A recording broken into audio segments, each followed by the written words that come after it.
Nick Bosa was without a doubt the most impressive rookie on either side of the ball from the 2019 class.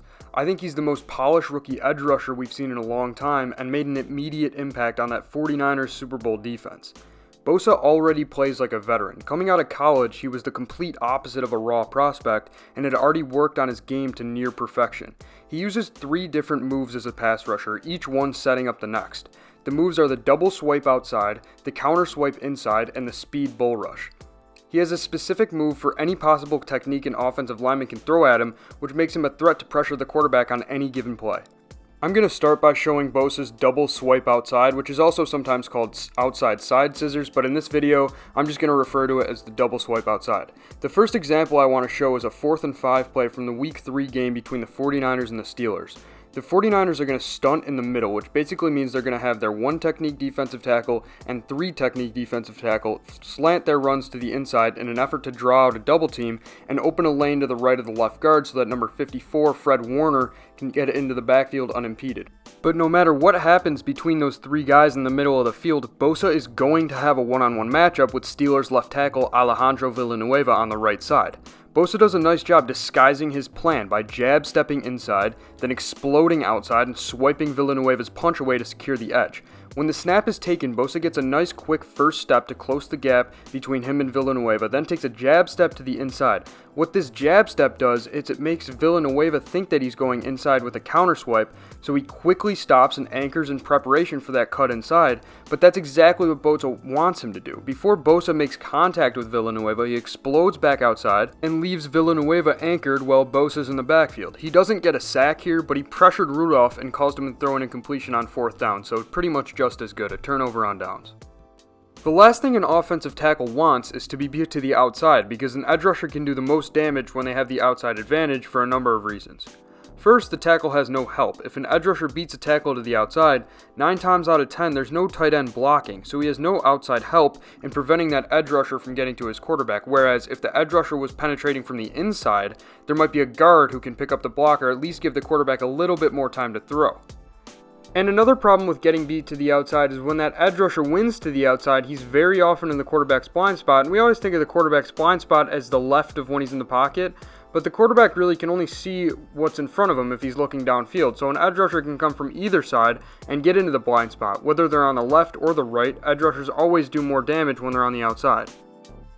So with tackles doing everything they can to prevent themselves from being beat to the outside, they'll often cheat further back behind the line of scrimmage in an effort to stop any outside rush, which makes it nearly impossible to use that double swipe move I just showed. But like I said, each of Bosa's moves sets up the next. So when a tackle does set up far behind the line of scrimmage to avoid being beat to the outside, he uses his counter swipe or inside side scissors move. This counter swipe is less lethal than the outside swipe because he'll often run into a guard after beating the tackle to the inside, but when it's used correctly, it can be super effective. I'm going to use a 3rd down play from the Week 16 game between the 49ers and the Rams as an example. Bosa's lined up on the left side of the screen against Rams right tackle Rob Havenstein, and Havenstein steps up pretty wide and far behind the line of scrimmage in preparation for Bosa's outside rush. So to make Havenstein really commit to that outside rush, Bosa jab steps to his left, then explodes back inside, and as Havenstein reaches out to punch, Bosa swipes it away with both hands. There's a ton of space between Havenstein and the next closest offensive lineman, so Bosa takes advantage of that gap and counter swipes inside. This is another play where he doesn't end up with a sack, but he forced Jared Goff to throw the ball away on 3rd down, which is pretty much just as good.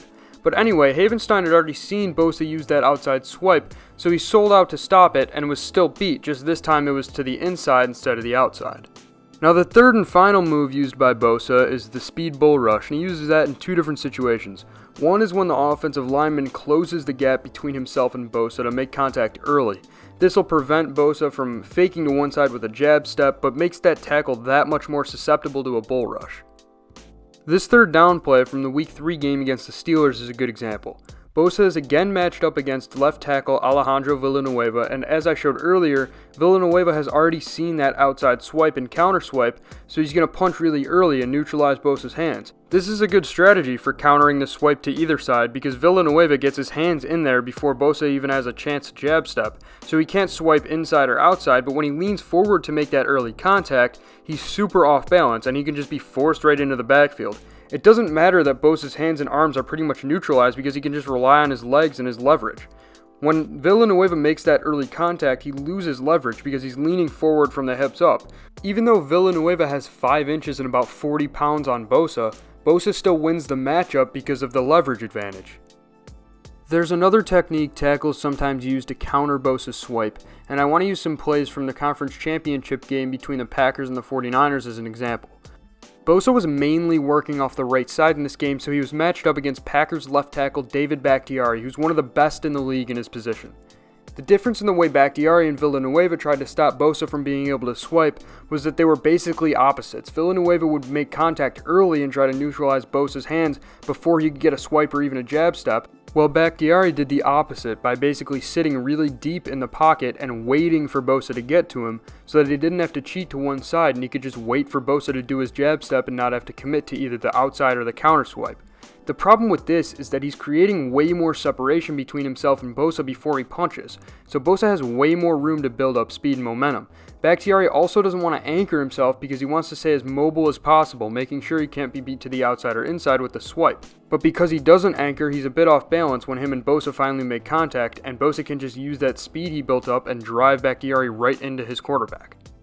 This is a play from late in the third quarter of that conference championship game where Bosa's lined up as a wide 9 technique on the left side of the screen. As you can see in the drop, Bakhtiari is in a decent position to stop the swipe before him and Bosa make contact because he's pretty deep and his feet are relatively close together so he can jump either inside or out, depending on where Bosa decides to go with the swipe. But Bosa notices that Bakhtiari is doing everything he can to not be beat by the swipe, so he turns that built up speed into power and just bull rushes Bakhtiari right into Aaron Rodgers. This bull rush happened a lot in this game because Bakhtiari continued to drop deep and not anchor, so Bosa was able to just bull rush over and over again. Bosa did have a sack in this game, but was not as much of a problem as he was in other games. The Packers basically decided that there's no way to neutralize this guy completely, so we're just going to stop him from being able to swipe and do what we can before he has a chance to get to Rodgers. Bosa was in the backfield on nearly every play, and if it wasn't for Rodgers' quick release, he probably would have had a lot more sacks. He's really a guy who you can't stop but can only hope to contain. I haven't shown very many highlight reel plays in this video just for the sake of explaining Bosa's tendencies and pass rushing strategy, but I think he's a phenomenal pure football player as well. He's a freak athlete who's not only technically polished but also a highlight machine. This play is from Bosa's Week 5 game against Baker Mayfield and the Browns, and he's lined up as the right side edge rusher on the left side of the screen. He uses a nice club swim combo to get past that left tackle. Club swim meaning a slap or club with Bosa's left hand to the inside shoulder of the tackle. The swim part meaning getting his right arm over the head of the tackle and pushing his back to finish the move. Bosa effortlessly gets by that left tackle, but then gets put on the ground by the left guard, Joel Bitonio. And there really isn't anything Bosa can do about that, but instead of laying on the ground or slowly getting back up like the play was over, Bosa jumps back up and heads straight to the quarterback to recover a fumble caused by his teammate DeForest Buckner. He's got that endless motor that's so important in defensive linemen and is not teachable. Another highlight reel play came in the Week 8 game between the Panthers and the 49ers, where Bosa's lined up on the right side of the screen as the right side edge rusher, and the Panthers are trying to set up a quick screen to the running back coming out of the backfield. But to do that, they need to make sure that Bosa isn't able to jump up and bat the pass down. So the Panthers decide to cut block Bosa, which basically means the tackle is going for his legs and taking him out.